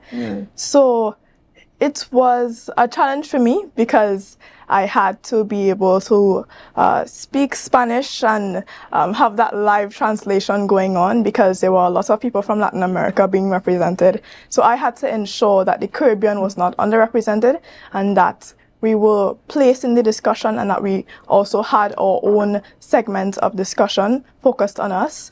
I also requested and ensured that small island developing states were explicitly written in and are considered in that declaration. And it's very vital because this declaration, once it moves forward, it was signed at the event. Once it moves forward, it will be used as a guide for larger bodies, for decision makers, as our recommendation from the people of African descent as to what we want and what we call for. And so we can see in the near future that that same declaration, there will be a lot of fruition coming out of it in terms of people of African descent having more support, NGOs more visibility, the vulnerabilities that face us, such as shockwaves and migration and so forth. They will be targeted and they will see a further focus on our region in terms of uplifting the African descent people. So when we talk about the trickle-down effect of these conferences, a number of persons, they have the opinion that persons just go to these conferences, they talk, they take all the photos, and that's the end of it. But when we talk about how it affects the man and woman on the ground on a daily basis, talk to us a bit about that. How does it translate into more grants being issued to NGOs locally? How does it translate into support for the work that's being done, whether it's with reducing period poverty or increasing climate resilience in Trinidad and Tobago? Talk to us about that. All right.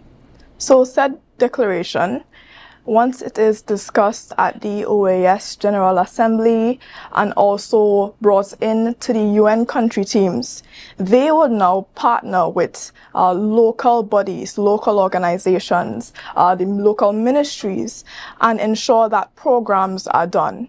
In addition to that, the United Nations will be having a vote among the countries and ensuring that they call on these state countries to put forward action and to ensure that work is done where youth of African descent are concerned, and to ensure that they are no longer on the back burner or as special requests for permission to be involved in certain activities. But the discussion is on us now. Right. And even in your role as the United Nations Young Leader for Sustainable Development, tell us a bit about how that role came about. How does one become the youth representative? And what does that entail for any other young person who is interested in doing similar work? Right. So I was scrolling online and I saw a flyer calling for applications for the United Nations Young Leader for the Sustainable Development Goals role. So I said, okay, why not apply?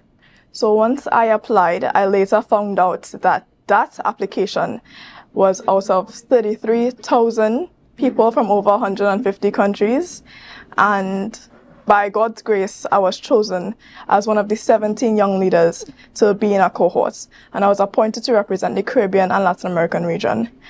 So what I would say is shoot your shot. When you see opportunities, don't think that because you are from a small island that you would be left out or not considered in that part, because they are looking for people from all across the world to be able to represent these areas.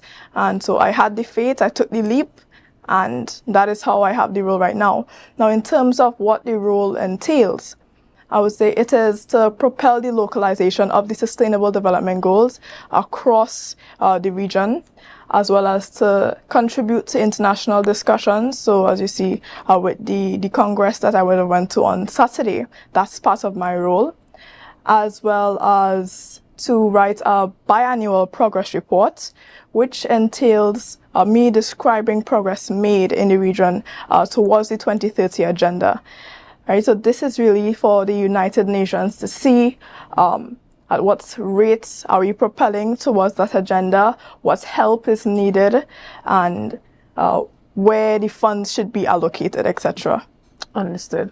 Well, we're going to continue this conversation, but we're going to take a quick break right here, and we'll be back after this. See you soon. To a brand new dawning, as the passion start to rise, the energy fill the skies. I say thanks a favor to wake up and hear my neighbor. 60,000 people strong, and the vibes is never wrong. Early prostate cancer has absolutely no signs or symptoms, and that's why we strongly push the men once a year, get out there and get screened with a digital rectal examination and a PSA, prostate-specific antigen, a blood test. Any PSA above 4 is abnormal. All men, once they hit 40 years of age, go and have that PSA test done. Be viewing Caribbean Medical TV on this station. Make your goals a reality this season with Mount Pleasant Credit Union. Tobago's choice, we got you smiling. Come and feel that mid-year feeling, oh yeah. Mid-year island dreams, we make it easy. $20,000 to $100,000. Come and see, we warm hearts, bright plans, your goals grow. Mount Pleasant Credit Union, Tobago's choice. You know, every loan wants to prove more reasons to celebrate. Chance to win big, doesn't that feel great? Up to $3,500 in exciting gift certificates. Share investment starts as low as $2,500. Mid-year island dreams, we make it easy. $20,000 to $100,000. Come and see, we warm hearts, bright plans, let your goals grow. Whoa. Mount Pleasant Credit Union, Tobago's choice, you know. I can't thank you enough, Lord. Keep on blessing me. You bless me until it overflows. You bless me, you bless me, you bless me now. You bless me. Catch Sherwin Gardner live in Sold Out on Saturday 6th June at the Magdalena Grand in Tobago and Sunday 7th at Napa Porta, Spain. Save $50 on tickets bought by Saturday 30th May. Available in Tobago, Kaz Supermarket, Yats Marketing, Orange Hill, Crosscutters, Scarborough, Caribbean Jewelers, Lowlands Mall, Victory Outreach Church, Scarborough, Dominion Appliances and Gift Shop, Conby, Tobago. In Trinidad, Crosby St. James, All Extra Food Supermarkets, Simon's Music Supplies, Board Street, all Kenny's Sports Stores. Online at islandetickets.com. For more info, call 358-6397. Sherwin Gardner, Sold Out. From the reef to the road. From the reef to the road.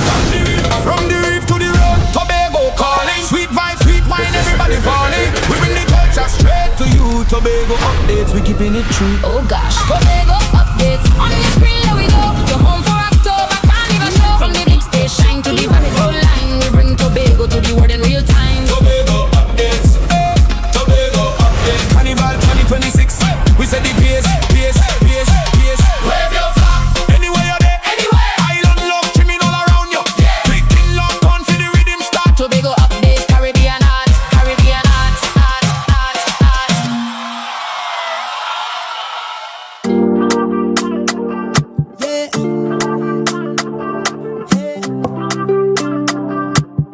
Tobago updates. Good morning, Tobago.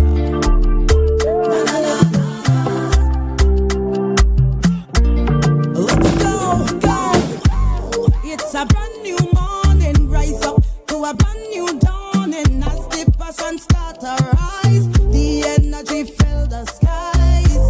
I say thanks a favor to wake up and hear my neighbor. 60,000 people strong, and the vibes is never wrong. morning, and welcome back to Good Morning Tobago right here on Tobago Updates, ladies and gentlemen. I have been chatting with a young lady, quite impressive, quite outgoing, who has been representing us in Tobago as the United Nations Youth Leader for the Sustainable Development Goals. I'm talking about the young and Anturium Lewis. Good morning and welcome back. So we've been chatting about your role and what this requires of you and how you've been volunteering in this capacity. But you're also a full-time student. So tell us a bit about how you're balancing academics. And I know that you're also into archery, right?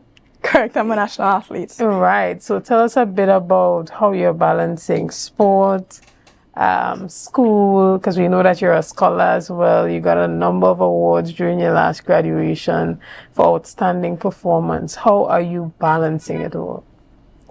Well, I am no stranger to multitasking, right? And the UN knows that. So in addition to me writing the declaration and debating it on the day, they also made me a co-moderator, right? So they know that I like to be doing different things at once, and I'm able of handling all of that. In addition to that, my own personal life and co-curriculars, there's a lot of hats that I wear. So as you said, I'm a national athlete. I am a current ongoing student, sixth form. I'm a scout. I'm a child rights ambassador. And it's not an easy role to carry, not at all. But it is one that I find very important, and they really do complement each other.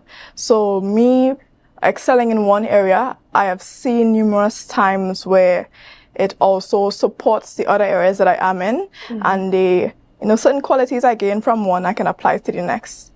So it's something that I like doing. I don't like not being productive, so that's just me. And I think if God gives you a calling, it doesn't matter how many hats you have to put on. Right. You just have to wear them and follow His word. Understood. And you and I met last year when you participated in the Women's Day debate at the Assembly Legislature, and you would have done an outstanding job. Thank you. Then representing as the Chief Secretary in the debate, and I remember thoroughly. What do you have to say to other young women who are looking up to you, seeing the work that you're doing, moving from one area into a next, being very young, being very driven? What would you say to them as being the basis for the trajectory that you're moving into? I won't lie, it's not easy, right? So as much as people see me coming on these interviews and smiling and being like if it's an easy thing, it's not, right? There are the times that you'd have to pause, take a deep breath. There are the times that you'd have to consult your family and just say, hey, I need help. And that's okay, right? People see the results, but they don't see the work behind that. So what I would say is keep moving forward, keep pushing, right? I would say put your best foot forward, right? You don't need permission from anyone to speak on topics that concern you. You are a young person, and young people deserve and they belong in high-level meetings and rules, right? Because over 30% of the current population are youths. So I believe that if we are making decisions that can affect the youths, we should also have them in the rooms, right? These intergenerational discussions are important, they are needed, and we're seeing that every day, that the youths are rising up, that they can do limitless things, right? I think I'm a prime example of that, and I'm glad that I'm able to be, if I must say, like a role model for some. And I think that in itself, it keeps me moving forward, because I know that there are so many people who may be looking up to me, who are rooting for me. So the times that I feel like I don't have all the energy, I don't have all the motivation, that keeps me pushing. Of course, credit to God and my family as well. But knowing that I have a sense of influence among people who are my age and other age groups, that is what keeps me driving forward. Understood. And we're living in a society today where young persons have access to tools that did not exist previously. Access to the world at their fingertips. That is so true. Social media, and new technologies. And young persons have the ability to advocate for a number of issues on a number of topics. But there are situations that exist where they are afraid to speak out on certain things, afraid of being ostracized, afraid of being seen differently for the positions that they may take on prominent or popular issues or popular positions, going against those positions. What would you say to those young persons in situations where they have something, a fire or a flame burning within them, but they are afraid of how they would be perceived if they speak against certain things or speak on particular topics? I'm gonna say something, and it's not okay.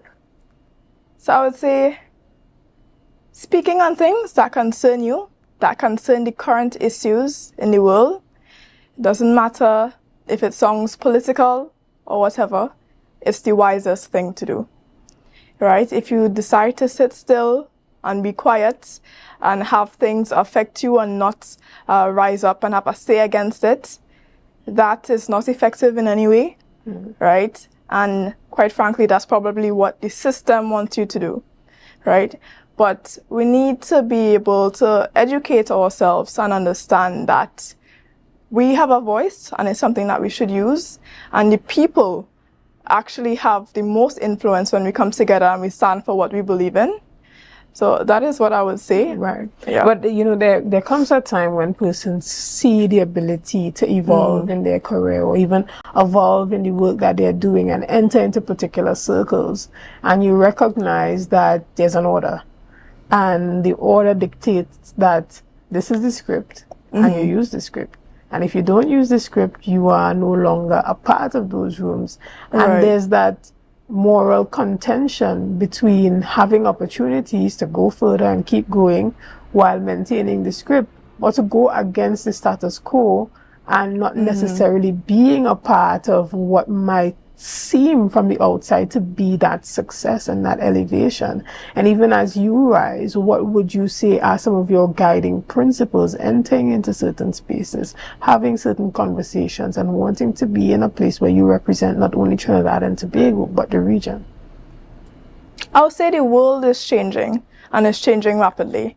And I believe a lot of the issues you just brought up, they stem from a traditional or cultural beliefs that when older people are talking, the youth shouldn't speak and that youth shouldn't have a say in certain topics, right? But I believe that we should be aiming for the highest platforms that we can possibly get into. And especially with having so many resources around us, right? You should not believe that you're not equipped enough, that you're not qualified enough. I believe you should always shoot your shot before you try to second guess yourself. And, you know, it comes to a point where we believe that because of where we're from, we think that we can't do certain things, fit into certain roles, etc. Right? Even though I am 17 years old, I'm a United Nations Young Leader for the Sustainable Development Goals, and I'm actually the youngest ever young leader chosen to be part of that cohort. So that's me making history right there. And I think that was done also to show that people who are young, youths, children, they can do it. We have the intellect, we have the passion, we have the motivation, and there's nothing stopping us from making that change. So I'd want to say that the same way I put my foot forward, the same way I decide to do what I am passionate about, you should do the same. Never let someone out that kindling fire inside of you. And a lot of people are afraid that because they stand out or because they're different, they'll be shunned or they'll be an outcast. But let me tell you, there's nothing wrong with being an outcast, right? That's just a stigma placed by society to make you feel like you should follow into this tiny line and keep the orders straight. But it's the people who step out of that line who make it far. And it's the people who step out of that line who you can see today doing great and major things. So don't be afraid to show your light. Don't be thinking that you have to dim it to fit into a room or belong, because it's actually the opposite. Right. And how has attending events of this nature impacted the work that you're doing locally in Tobago? What are some of the events that you are prepared to do here, and what can we see coming out of these experiences for you? Okay, so me being inside of these rooms and speaking with people who have, well, far greater positions than I do, I think it's really opened my eyes to the possibilities of where someone can reach off of one simple choice. And that simple choice was me making and sending in an application, right? So I would say, do your best, keep moving forward, try to apply for as many things as you can. But I would say from being in these rooms and having certain discussions is giving me that motivation and the belief that I can make change. I can bring the ideas and the things that I've learned of globally and apply them here locally. So some of the things I'm working on, of course, I'm a founder of Fruits for Tomorrow, right? So I'm working on expanding that project, right? So we've already started it in Tobago. Of course, that's it's ongoing and continuous, but expanding that project to neighboring islands, so as Trinidad, Barbados, etc., as well as we are also planning a Model United Nations here in Tobago this year. So you'll hear some more about that, but it involves including students from the Caribbean and Latin American region, among many other projects. So in terms of the international discussions, there'll be a lot more I'll be going to this year. And the ones that I'll be going to in the very soon future will actually be extremely impactful in terms of decision making, because policies will actually be made in these areas. They'll be at the UN headquarters and so forth.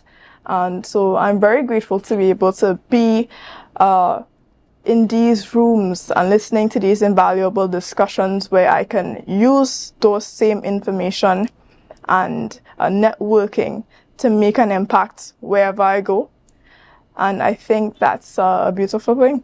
Yeah, I think so as well too. And I'm quite impressed with, some of the ideas that you have and where you're going, and just your ability to try your best to motivate and inspire other young persons to really put themselves out there as well, and go online, look for the opportunities, and as you said, shoot your shot, sending your application, have that confidence. It doesn't matter whether or not you think you're qualified for these positions. Just have the faith, as you indicated, and put yourself out there.